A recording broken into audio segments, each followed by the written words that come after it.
Hey, what's up guys, Dhruval here back with another video, and in this video I'm going to show you how to create this multi-exposure photo effect. So let's get started.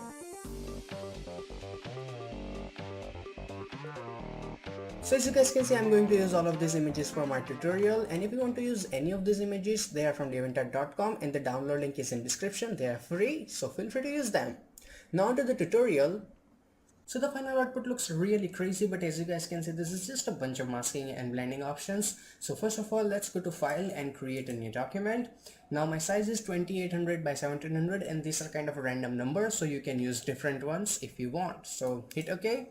So this is the new document and we need to place the images. So go to file and let's go to place. Here you can find any image from your computer. So I'm gonna place this sky image first of all here, and then I'm gonna make it big enough so that it covers the background, so that looks kind of fine. And I'm gonna make it even a bit larger because I want these cloudy parts to be here. So let's adjust it slightly here. Okay, that looks fine. Now let's place the model image. So go to file and let's place the model. So hit enter. Now we need to flip her, so I'm gonna press Ctrl T, right click, and I'm gonna flip her horizontally so she is looking that way, and hit enter to confirm it. Now go to your selection tools and select a quick selection tool. Actually I would recommend using pen tool, but quick selection might do the trick. So let's make a selection of her like that. Okay, that looks fine, and a bit of here and there. It doesn't have to be super accurate since we are just going to use the outline, not the actual image very much. So just a little bit believable image would do. So that looks kind of enough for me. And then go here and apply the layer mask. So you have cut out of her body, and as you can see we missed this hand part. So I'm gonna make a selection of her and then fill in the white color. So make sure I have selected my white color, go to my paint bucket tool and fill it. I'm gonna fill it and that works fine, and you can press Ctrl D to remove the selection. So this way you can make the selection. Now as you can see, this hair and this stuff looks really bad. So I'm gonna make first of all right click and go to refine mask. We're gonna take care of the hair, but before that we need to take care of these edges. So I'm gonna zoom in, and as you can see, this is really rough edges. So increase your feather in the refine mask and then increase the contrast, and I'm gonna increase it even a little bit more and then even a bit more contrast to make it sharper. And if I turn it on and off, you can see the difference. So hit OK. So that looks good enough, and then right click and again select the refine mask, and this time make this brush slightly bigger. You can use your big bracket key, and then I'm just gonna paint over on her hair like that, a bit of yeah, that looks fine. And then hit OK because that is good enough for the effect. You can spend time and keep refining it if you are using the model, but we do not need that. So I'm gonna make her a bit smaller and put her on this right side a little here, and then hit enter. So that looks kind of okay. We're gonna go back and check the composition. So here it is.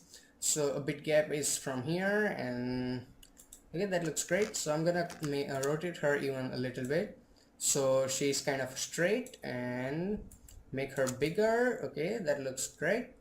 So the basic composition ready, and now it's time for a lot of masking. So first of all, rename this layer and name it backup, because we are going to need this selection a lot, so do not touch it. I'm going to delete this background layer since we do not need it. So I'm going to put it here and make a duplicate of her by pressing Ctrl J. So there's a duplicate. Now hide this layer and do not touch it, because in case you mess up something, this layer is going to help you. So let's work on the model. Let's name her model and name it original. Okay, so since we have already cut her, we can use the selection. So when you control click on this mask, it will load the selection of the model, and then when you select your sky layer and apply a layer mask, it will automatically apply a mask on the layer. So we have a simple cutout of the sky, and that looks really amazing. Now create another new layer and name it background, and then fill in the white color in that. So we have the basic idea ready. So here are the clouds and here is the model.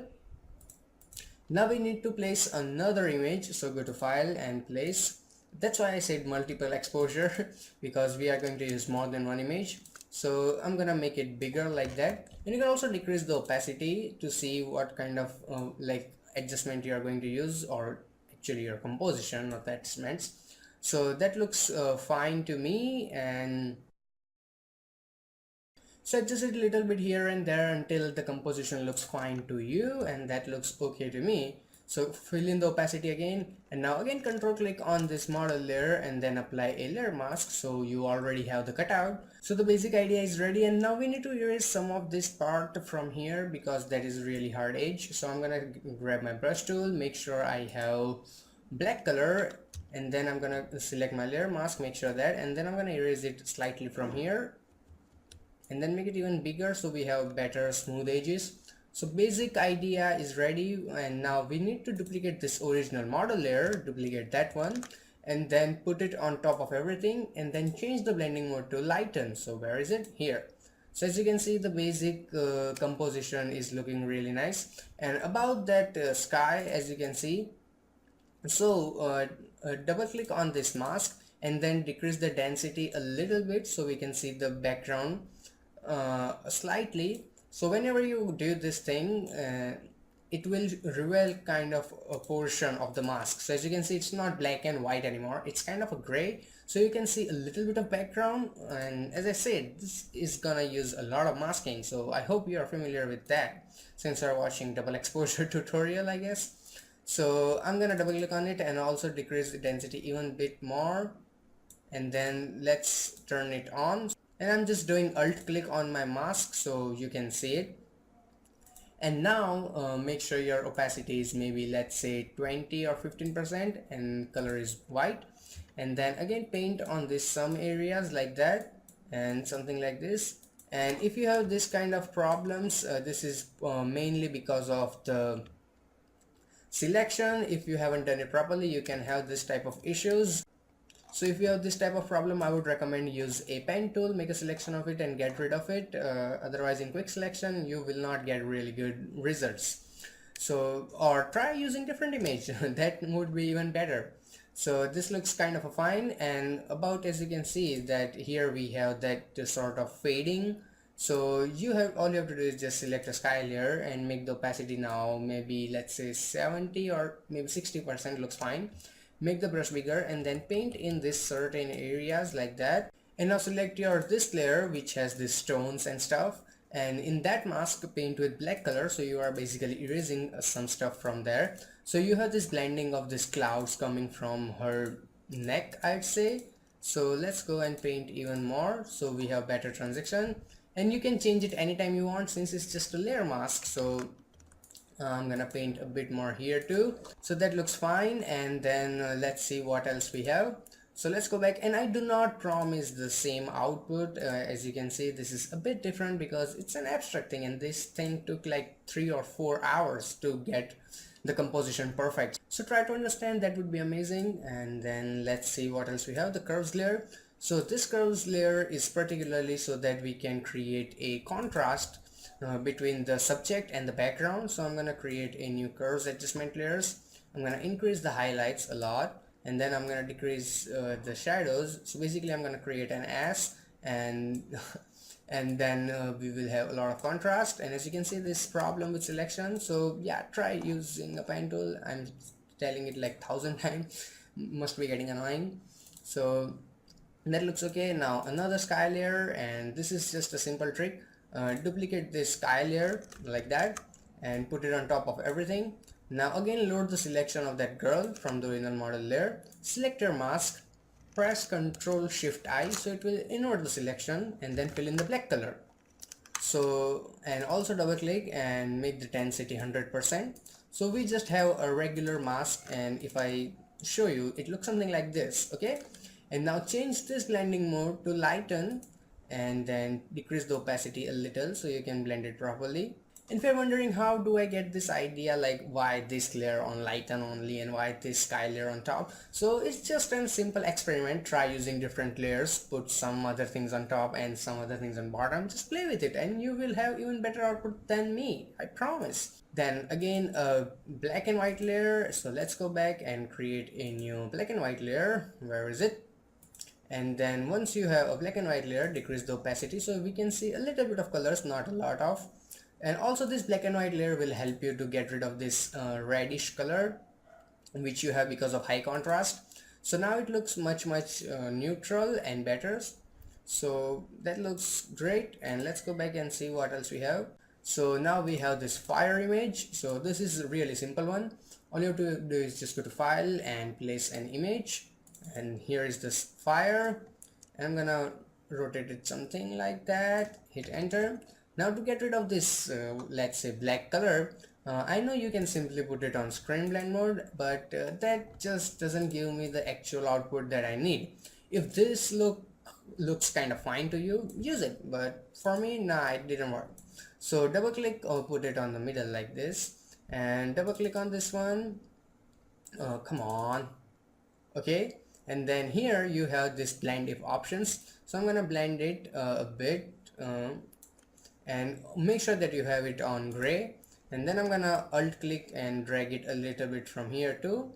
So I'm gonna make it even extreme like that, and drag it even further as much as I can to get rid of that black portion. Hit OK, and you can just now erase the rest of it. That would be even easier. So apply a layer mask, grab your brush and paint with black color, and make sure the blending mode is normal. So I don't know how that got into dissolve. Maybe I messed up something. So that looks good, and take your sweet time and do it properly. So that looks great, and then once you decide that okay, that looks pretty dope and it is enough to put her head on fire, control click on this layer. Where is it? The original model layer. So you have selection of her, then press Ctrl Shift I, so you have outside area selected. Then the same thing, grab a brush and paint with black color like that, and then erase stuff like this too, so you have proper blending, and that looks actually pretty good. I really love this type of overlays. So and that looks pretty good, and take your time and erase it properly. Now press Ctrl D to get rid of the selection. Now let's go back and see. So the fire layer is on like 32%. So put it on, let's say, in this type of case, always like first go to 0 like this and then increase it so you can see actually like how much amount you actually need. So in my case, I already know that it's 32, but you can just play around. Okay, and now the final layer. So let's go back, and what we have, the curves. So in curves we have nothing in red, and in the green we have a bit of magenta, and then blue, a lot of blue. So let's go to our original document and create another adjustment layer and select curves, and in the curves let's go to the greens and add a bit of magenta and not a lot, and then go to the blues and increase the blues from here a lot. It depends on personal choice how much amount you need. So I hope you guys learned something. It was a really messy tutorial, but if you follow this and you get stuck somewhere, ask in the comments. I will surely help you to get your effect done. And also, if you did learn something, hit that like button so I can know. You can subscribe to my channel if you want the future updates. Also check out these other cool tutorials by Tutorials Junction. Till then, goodbye, take care, and have some fun with Photoshop.